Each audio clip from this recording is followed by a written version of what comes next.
सभी दोस्तों को राम राम, नमस्कार, सत श्री अकाल, आदाब। दोस्तों कैसे हैं? उम्मीद करता हूं आप लोग अच्छे होंगे। और आज का जो विषय है, विशेष में टैग नहीं है वो। हम्म। दीपक, टैग नहीं है विषय। दोस्तों आज का जो विषय है, ये विषय है कर्जा मुक्ति अभियान के ऊपर। यानी कि जो अभी के समय में जो कर्जा मुक्ति अभियान चल रहा है या चल रहा था, उसको लेकर के। तो आइए शुरू करते हैं। इस कर्जा मुक्ति अभियान की सच्चाई कितनी सही है और कितनी गलत है। अगर दोस्तों मेरी वीडियो या मेरी आवाज आप तक अगर पहुंच रही है, तो एक बार कमेंट बॉक्स में जरूर कमेंट करें कि क्या मेरी आवाज आप तक पहुंच रही है, ताकि मैं कंफर्म हो पाऊं और फिर आगे का हम लोग अपना वक्तव्य या बातों को शुरू करें। किसी दोस्त को अगर आवाज जा रही है हमारी, तो प्लीज कमेंट बॉक्स में एक बार हाई कर दें।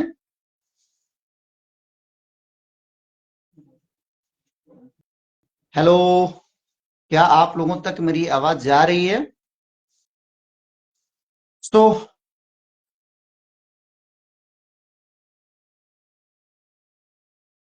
दोस्तों, ये कर्जा मुक्ति अभियान जो है, ये क्या आप लोगों को मालूम है इसके बारे में कि कर्जा मुक्ति अभियान की सच्चाई क्या है?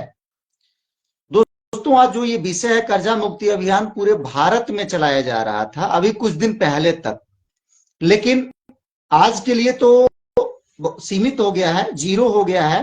लेकिन कर्जा मुक्ति अभियान जो है दोस्तों, चलाने वाले व्यक्ति जो थे, मैं इनके बारे में डिस्कस करूंगा। कौन थे, कहां से थे और इसकी सच्चाई क्या है।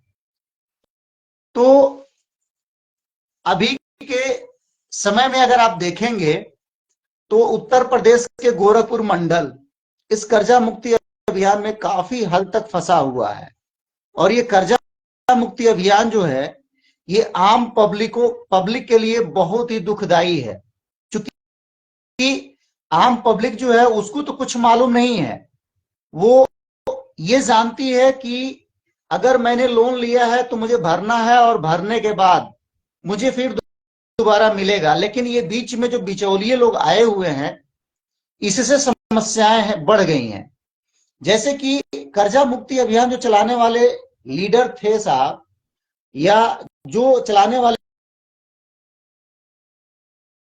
लीडरशिप जो था, वो एक कांग्रेस पार्टी के पूर्व जम्मू कश्मीर युवा युवा जम्मू कश्मीर के कांग्रेस पार्टी के युवा प्रदेश अध्यक्ष थे।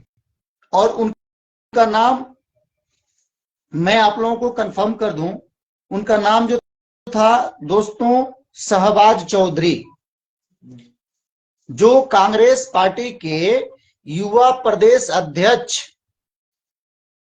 राजनेता थे। दोस्तों वो संचालित कर रहे थे इस कर्जा मुक्ति अभियान को। और इस कर्जा मुक्ति अभियान में इन्होंने कितने लोगों को मतलब लाभ पहुंचाया, इसकी कोई गणना नहीं है, इसकी कोई ठोस सबूत नहीं है। और मैं इनका डाटा लेकर के आप लोगों के साथ हूं। आप लोगों को डाटा में पूरा इसमें दिखाऊंगा और मैं आप लोगों से डिस्कस करूंगा बाय डेट। तो जैसे कर्जा मुक्ति अभियान की शुरुआत होती है दोस्तों दिल्ली से, और ये एक रणनीति बनाई जाती है कि आम पब्लिक को कैसे बेवकूफ बना करके और अपने प्रचार किया जाए, अपने नाम को आगे बढ़ाया जाए। और ये लोग इसमें सफल भी होते हैं। क्योंकि देखिए, भारत कम पढ़े लिखों का या फिर कृषि प्रधान देश है, तो यहाँ ग्रामीण क्षेत्र में ज्यादा संख्या में लोग रहते हैं, और इनको बैंक और फाइनेंस के बारे में जानकारी ही नहीं है कि होता क्या है। अगर जानते हैं थोड़ा बहुत, तो दोस्तों ये बस जानते ये है कि मुझे कर्जा लेना है फाइनेंस से, और कर्जा खत्म करके कहानी खत्म कर देनी है। तो इन लोगों ने बहुत अच्छे तरीके से इन लोगों को यूज किया। तो दोस्तों ये कांग्रेस पार्टी के जो शहबाज हुसैन हैं, इन्होंने कर्जा मुक्ति अभियान की शुरुआत की। और इस कर्जा मुक्ति अभियान में दोस्तों ये काफी लोगों का शोषण इन्होंने खुद किया। इनके टीम से एक बार मेरी बात भी हुई तो उन्होंने ठोस जवाब मुझे नहीं दे पाया। ये लोग करते क्या है कि किसी भी कर्मचारी के आईडी की डिमांड करते हैं। अभी वो सेकंड में आएंगे।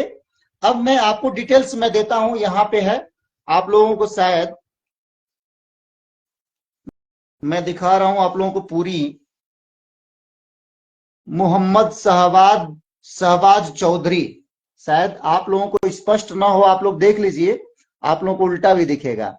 तो मैं ही आप लोगों को इनका पूरा हिस्ट्री मैंने काफी दिनों से निकाल के रखा था। तो आइए हम शुरू करते हैं। मोहम्मद शहबाज चौधरी एक भारतीय राजनीतिक कार्यकर्ता है। 2014 तक वह जम्मू कश्मीर प्रदेश युवा कांग्रेस के अध्यक्ष थे।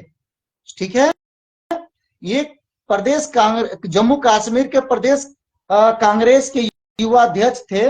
इसके बाद इन्होंने जो पढ़ाई किया है वो जम्मू कश्मीर से इन्होंने लॉ की डिग्री ली हुई है दोस्तों, यानी कि वकालत की हुई है इन्होंने। और इनका कार्यकाल 2010 से लेकर 2012 तक राष्ट्रीय सचिव रहे हैं।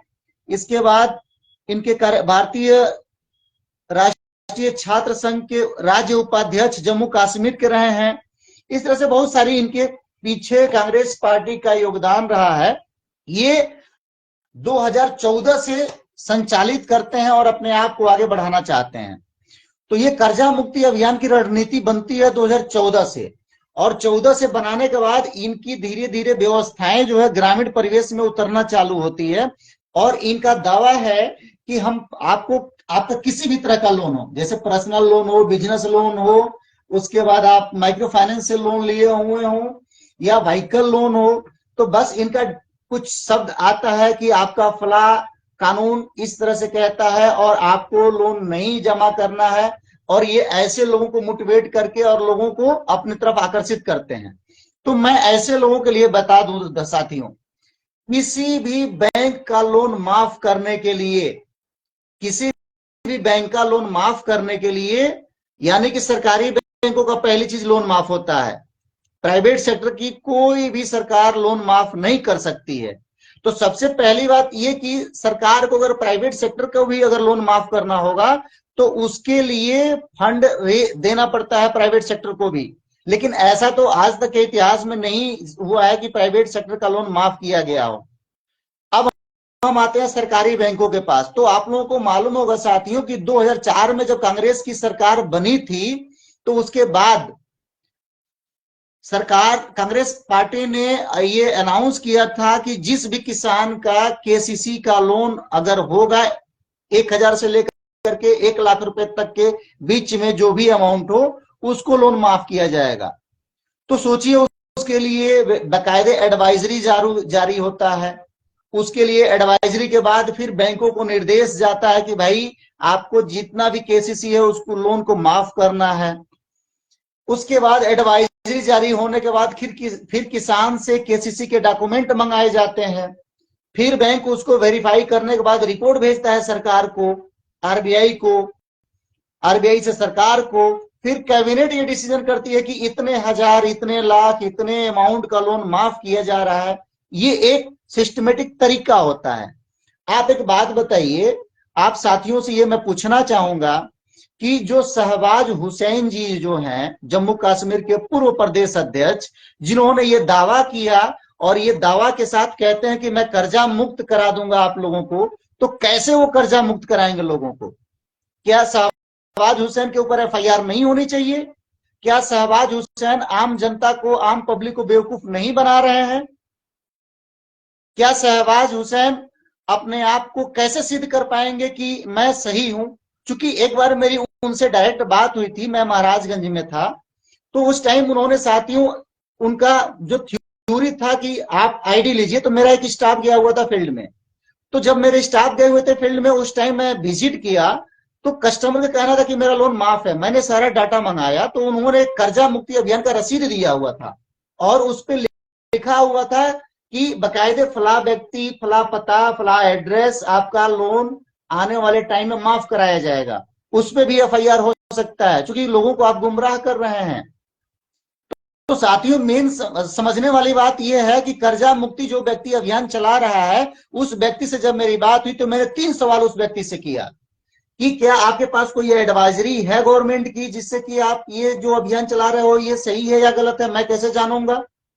तो उस व्यक्ति का कहना है कि सर आप अपनी आईडी दे दीजिए और अपना नाम पता एम्प्लॉय आईडी दीजिए। मैं बोला भाई तुम कौन हो तो जिसको मैं अपनी आईडी और डॉक्यूमेंट दूं? तीसरी चीज कि उस व्यक्ति के द्वारा ये कस्टमर को भ्रमित किया गया था कि आपका पूर्ण रूप से लोन माफ है। तो साथियों मैं साफ साफ बता दूं मैं फिर से कि किसी भी लोन को माफ करने के लिए गवर्नमेंट बकायदे उसके लिए बिल पास कराती है लोकसभा में, बाकी विधानसभा में जहां जहां से भी पास कराने की प्रक्रियाएं होती है वहां से पास होता है, फिर वो आरबीआई को जाता है, फिर आरबीआई निर्देशित करता है बैंकों को, तब लोन माफ होता है। और ये साहब आम पब्लिक को गुमराह कर रहे हैं। अब जैसे देखिए यहां से बिहार हो चाहे उत्तर प्रदेश हो चाहे बाकी इंडिया के किसी भी राज्य की बात अगर मैं करूं, वो व्यक्ति इतने आम लोग आम जनता को बेवकूफ बनाया हुआ है और आम पब्लिक बेवकूफ है भी। जैसे कि अब सोचिए बिहार से कोई दिल्ली जा रहा है अपने सर्टिफिकेट को लेने के लिए, तो यहां से उसका किराया भाड़ा, उसके बाद से उसको वहां रुकना, बाकी सिस्टमेटिक चीजें करना, कितनी परेशान हुआ व्यक्ति और उसका लोन भी माफ नहीं हुआ।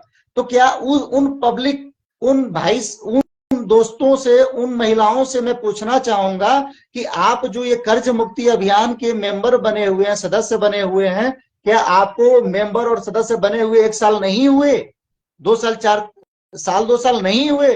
अगर आपने 1-2 साल में अगर कर्जा मुक्ति अभियान के सदस्य के तौर पे अगर रहा तो अभी तक आपका लोन क्यों नहीं माफ हुआ?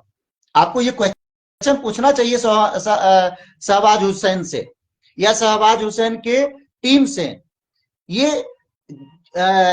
मंडल लेवल पे, जिले लेवल पे, ग्राम सभा लेवल पे इन लोगों ने टीम बनाई हुई थी, उन टीमों से मेरी बात हुई, कोई ठोस जवाब नहीं दे पाया।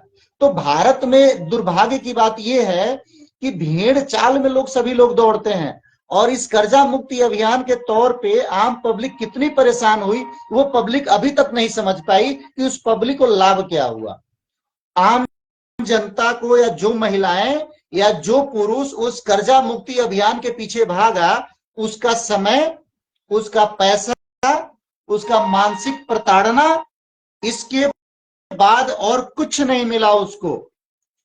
जो व्यक्ति दिल्ली गए, लखनऊ गए, जा करके अपने कर्जे मुक्त अभियान में सम्मिलित हुए शहबाज हुसैन के साथ, तो क्या उनको किसी तरह से लाभ मिला? फर्जी सर्टिफिकेट के बाद नहीं मिला। तो साथियों मैं बता दूं, आप लोग अगर इस कर्जा मुक्ति अभियान के साथ अगर आप जुड़ते हैं तो इस कर्जा मुक्ति अभियान में जुड़ने के साथ आपके नुकसान क्या होने वाले हैं? आपके 4 तरह के नुकसान होंगे मुख्य रूप से। पहला, यहां से दिल्ली तक जाना आना, किराया भाड़ा, परेशानी। दूसरा, आपका लोन समय से न भरने की वजह से आपका सिविल खराब होना। तीसरा, उस लोन जो लोन आप लेकर के नहीं भर रहे हो और आपका सिविल खराब हुआ, सिविल खराब के साथ साथ आपका ब्याज बढ़ना, ब्याज बढ़ने के साथ साथ वो नेक्स्ट टाइम में जब जाकर के आप लोन के लिए उस कंपनी से डिमांड करोगे, फिर वो कंपनी आपको लोन नहीं देगी। अगर कोई भी व्यक्ति ये कह रहा है कि हमारा लोन माफ हुआ है, तो मैं गारंटी देता हूं उस व्यक्ति को गारंटी देता हूं कि वो व्यक्ति मुझे प्रूफ करे कि उसका लोन माफ हुआ है। अभी तक भारत में फाइनेंस सेक्टर की, चाहे गवर्नमेंट की बैंक हो चाहे प्राइवेट कंपनियां हो फाइनेंस की या बैंकें हो, किसी का लोन माफ होने का सवाल ही नहीं होता है। तो साथियों आप लोगों से ये कहना है, निवेदन करना है कि ऐसे भ्रमित लोगों के जाल में आप न फंसें। आप अपने रिकॉर्ड को मेंटेन रखें, आप अपने लेन देन को मेंटेन रखें, अदरवाइज शहबाज हुसैन के जैसे लोग आएंगे और दलाली करके बेवकूफ बना करके चले जाएंगे। अभी उसी शहबाज हुसैन की मैं आईडी आपको बता दूंगा, उस शहबाज हुसैन की रिकॉर्ड को आप खंगाल लेना। वो शहबाज हुसैन आजकल कर्जा मुक्ति अभियान को छोड़ करके और आज के डेट में वो पॉलिटिकल ज्ञान लगे हैं देने। आखिर में उनका कर्जा मुक्ति अभियान कहां गया? आज के डेट में वो कर्जा मुक्ति को क्यों छोड़ दिए? जो कर्जा मुक्ति अभियान में जो उनके मेंबर थे, जो आम जनता थी, उनको उस शहबाज हुसैन से क्वेश्चन करना चाहिए कि भाई कर्जा मुक्ति अभियान आपका कहां गया। और मैं ये चाहूंगा कि अगर आप लोग इतना शेयर करिए इस वीडियो को कि शहबाज हुसैन के पास तक या शहबाज हुसैन के टीम तक मेरी ये वीडियो जाए और मैं शहबाज हुसैन के साथ डिबेट करने को तैयार हूं और शहबाज हुसैन को चैलेंज भी कर रहा हूं कि अगर वो कर्जा मुक्ति अभियान में अगर एक लोगों को भी अगर बेनिफिट दिलाए होंगे तो उनसे मैं जो कहेंगे, जिस लेवल पे कहेंगे, जिस तरह से कहेंगे, वो मानने को मैं तैयार हूं।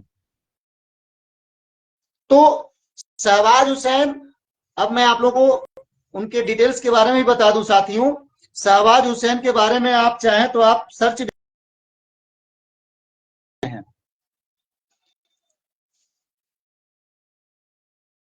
अब देखिए यहाँ पे मेरे पास ये चीज आपको चूंकि स्पष्ट नहीं जाएगी, सो जब शहबाज हुसैन सर्च मारेंगे आप, उनका पूरा नाम है श्री शहबाज चौधरी भारतीय जी, शाह सर के नाम से उनका है। और यहाँ पे लिखा हुआ है leadership of founder and first and only political trainer of India. अब सोचिए कि कर्ज मुक्ति अभियान को वो छोड़ करके और वो पॉलिटिकल ट्रेनर के ट्रेनिंग देने लगे, पॉलिटिकल ट्रेनर बन गए हैं वो। और जो पॉलिटिकल भारत में जो पॉलिटिकल पार्टियां हैं उनको ये ट्रेनिंग दे रहे हैं साहब, जिसमें चंद्रशेखर आजाद जी का भी इनके साथ एक वीडियो है, जो चंद्रशेखर आजाद जी को ये ट्रेनिंग दे रहे हैं, बता रहे हैं। तो साथियों, एक व्यक्ति जो सही ढंग से जानता है वो आम जनता का हमेशा शोषण करता है, लेकिन ये आम जनता नहीं समझती है। ये आम जनता को समझना पड़ेगा कि पॉलिटिक्स करने वाले लोगों से बच के रहना पड़ेगा। नहीं तो साथियों, जिस तरह से आप राजनीति के छलावे में आते हो और हमेशा छले जाते हो, हमेशा आपके साथ धोखा होता है, वही चीज आपके साथ होगा। तो साथियों, मैं आप लोगों से ये निवेदन करूंगा कि कर्जा मुक्ति अभियान जो शहनवाज हुसैन जी ने चलाया था, अगर उनको लगता है कि वो सही है तो उन्होंने बीच में क्यों छोड़ दिया? उनको नहीं छोड़ना चाहिए। आम पब्लिक, आम जनता को उन्होंने जो सहयोग करना था, जो हेल्प करना था आम पब्लिक को, उनको कर्ज मुक्ति से अभी कर्ज मुक्त कराना था उनको, लेकिन ना वो कर्ज मुक्त करा पाए, सिवाय आम पब्लिक के नुकसान देने के। आम पब्लिक का नुकसान उन्होंने 3 से 4 तरह से दिया। मानसिक तरह से शोषण, मानसिक शोषण का मतलब ये है कि जो व्यक्ति अगर बिहार का है और दिल्ली गया कर्जा मुक्त होने के लिए, अपने कर्ज को माफ करवाने के लिए, और दिल्ली जाकर के 2 दिन 4 दिन उनके पास रहा, तो उसके जेब के पैसे खर्चे हुए, उसका समय बर्बाद हुआ, उसका शोषण हुआ। तीसरा, उसका लोन डिफॉल्टर हुआ, लोन डिफॉल्टर के पास उसकी ब्याज बढ़ी लोन की, उसका सिविल खराब हुआ। ऐसे लोगों को वो कैसे बचा पाएंगे? और जो कर्जा मुक्ति अभियान के साथ जुड़े हुए लोग थे उनको ये क्वेश्चन पूछना चाहिए, लेकिन लोग पूछेंगे कैसे? क्योंकि लोग तो खुद मूर्ख बन गए हैं। तो साथियों, बस मेन मुद्दा मेरा यही था कि कर्ज मुक्ति अभियान पे मैं आप लोगों से कुछ बात करूं, कुछ राय रखूं, अपनी बातों को आपके साथ साझा करूं। अगर हमारी बातों से अगर आप सहमत हैं या हमारे बातों से अगर आपको समझ में आता है तो प्लीज लाइक, शेयर, कमेंट जरूर करें। अगर आप मुझे सपोर्ट करना चाहते हैं तो स्टार भेज के आप मुझे सपोर्ट कर सकते हैं। धन्यवाद, नमस्कार।